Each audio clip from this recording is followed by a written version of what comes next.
কিন্তু তাকে এও বলেছিলাম কেবলমাত্র বিশেষ প্রয়োজনে সে যেন তার বর প্রাপ্তির কথা স্বীকার করে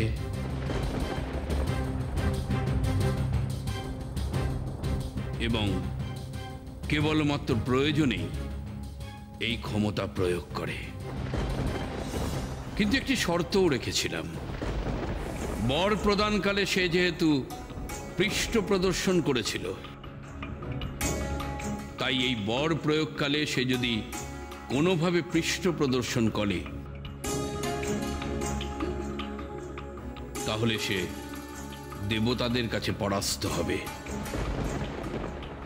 নতুবা কেবলমাত্র একদিনের জন্য সে ত্রিদেবেরও অজেয়।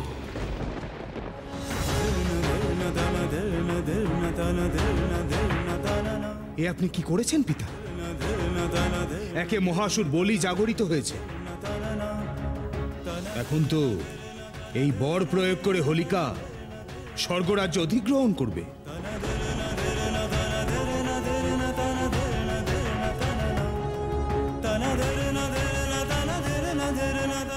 লোকে আগুন জ্বালিয়ে তার মানে সে এই সংকেতই দিল।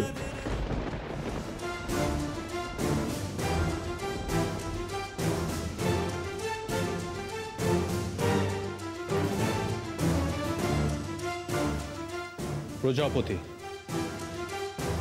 দেবলোক আপনার এই বরদানের কারণে এখন বিপদের সম্মুখীন।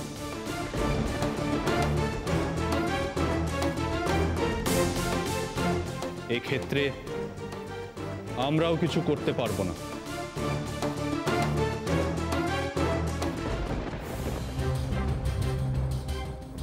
এখন কি হবে?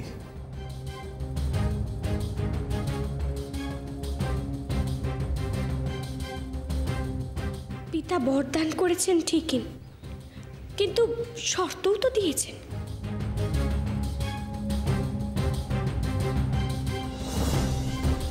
এবার আমি নিজেকে প্রস্তুত করব।